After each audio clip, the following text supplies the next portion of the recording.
आज हजारों लोग ऐसे हैं कलीसिया में जिनको 10-10 साल हो गए प्रार्थना करते हुए कि परमेश्वर मुझे पवित्र आत्मा से क्या कर, भर।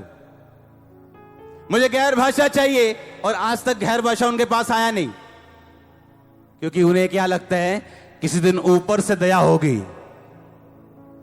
और ऊपर वाला नीचे देके बोलता है तू कब बुद्धिमान बनेगा, क्योंकि बाइबल कहती है आत्मा से परिपूर्ण होते जाओ। किसकी जिम्मेवारी? अगर मैं आपको यह बोलूं जाओ अभी लुधियाना चले जाओ, इसका मतलब मैं देख चुका हूं लुधियाने जाने का रास्ता आपको मालूम है, लुधियाने जाने का किराया आपके पास है, आप लुधियाना जा सकते हो। मैं अपने 2 साल के बच्चे को नहीं बोलूंगा जा लुधियाना, मुझे मालूम है वो अभी अकेला लुधियाना नहीं जा सकता, पर आप जा सकते हैं।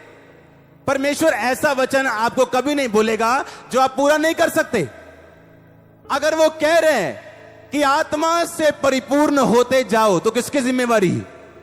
और उसने आगे लिखा भी कैसे परिपूर्ण होना, कहता आपस में, कहता स्पीकिंग टू योरसेल्फ, अपने आप से कहता बात कर। आज की प्रॉब्लम पता क्या है कलीसिया? आप उन चीजों को मुंह से नहीं निकालते हो जो आप देखना चाहते हो। आपके मुंह से वो चीजें निकलती हैं जो आपको डिस्ट्रॉय करती, जो आपको नाश करती हैं आपका। आप अपने मुंह से वो चीजें नहीं निकालते हो। हाय भैन जी मैनू लगदा आ मेरी एक बांह ना सुन्न हो रही है, मैनू एक बांह मेरी सुन्न हो ही जाती है, मैनू कमजोरी है। जो आपके मुंह से निकलेगा परमेश्वर बदल नहीं सकता उसको। शैतान दिखा रहा तेरी बाजू सुनने, वचन कह रहा है उसके कोड़े खाने से, उसके कोड़े खाने से। तो क्या बोलोगे? जो वचन कहते हैं, पर तुम्हें मिला क्या? सुन्नापन, पैरालाइसिस। क्यों? तुमने वो बोला जो तुमने महसूस किया। अगर आत्मा से भरने की जिम्मेवारी किसकी? आपकी। चंगे होने की जिम्मेवारी किसकी? आपकी। सुलेमान अमीर था, जिम्मेवारी किसकी थी? सुलेमान की। बुद्धिमान था, क्यों? मांगा। ऊपर से अपने आप कुछ नहीं गिरता और ना गिरेगा। पहला कुरिन्थिया उसकी 14 उसकी 3 आयत में लिखा, परंतु जो भविष्यवाणी करता है वह मनुष्यों से शांति, उपदेश और शांति की बातें कहता है। जो अन्य भाषा में बातें करता है वो अपनी उन्नति करता है, जो भविष्यवाणी करता है वो कलीसिया की उन्नति करता है। मैं चाहता हूं कि तुम सब अन्य भाषा में बातें करो, पर यह चाहता हूं कि तुम भविष्यवाणी करो। कहता मैं चाहता हूं तुम सब अन्य भाषा में बातें करो, पर यह ज्यादा चाहता हूं कि तुम क्या करो? भविष्यवाणी का मतलब सिर्फ नाम बताना नहीं होता।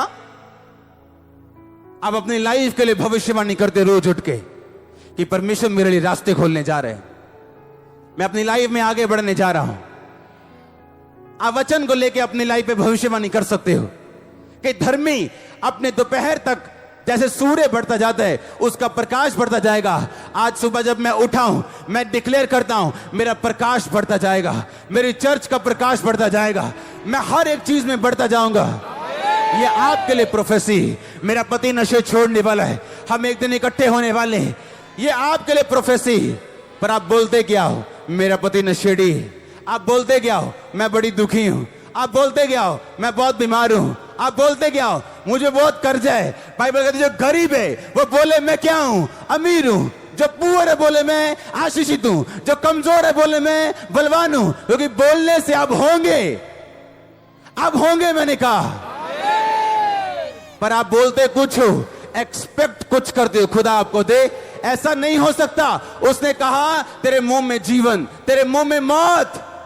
आप सारी उम्र वेट करते रहोगे होली स्पिरिट से भरने की, और ऐसी दुनिया छोड़ जाओगे बिना होली स्पिरिट के जब तक आप खुद नहीं भरोगे अपने आप को।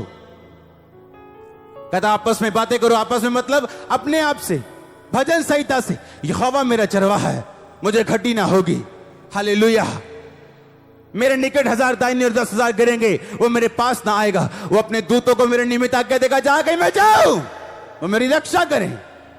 मैं रोज बोलूंगा हाँ या ना। दाऊद कहता मैं नहीं डरूंगा। इसका मतलब यह नहीं उसके अंदर डर नहीं था, वो डर रहा था, पर उसने मुंह से निकाला मैं नहीं डरूंगा। 365-66 बार बाइबल कहती है मत डर मैं तेरे साथ हूं। हर रोज के लिए वचन कहते हैं मत डर मैं तेरे साथ हूं। पर आप क्या कहते हो? मुझे डर है कहीं ये बीमारी मुझे मार ना दे। अच्छा इंसान भी फंसता है जब डरता है।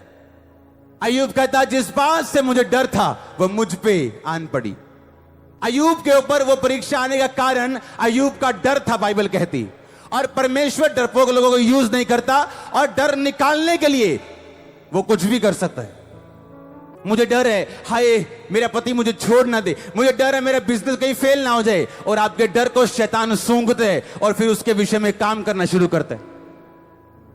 एक बंदा डायलिसिस यूनिट में काम कर रहा है और पवित्रताई में सेवा में रहने वाला बंदा, और उसके मुंह से क्या निकल रहा है? हाय परमेश्वर मैनू कभी किडनी का रोग ना होवे, हाय बड़ा दुखी होने वाला रोग है, हाय जिदी किडनी खराब हो जाती मारी जाता बंदा, हाय प्रभु जो मर्जी हो जाए पर किडनी रोग मैनू कभी ना होए। किडनी रोग ही होया उन्हें, किडनी बदलानी पड़ी उसको।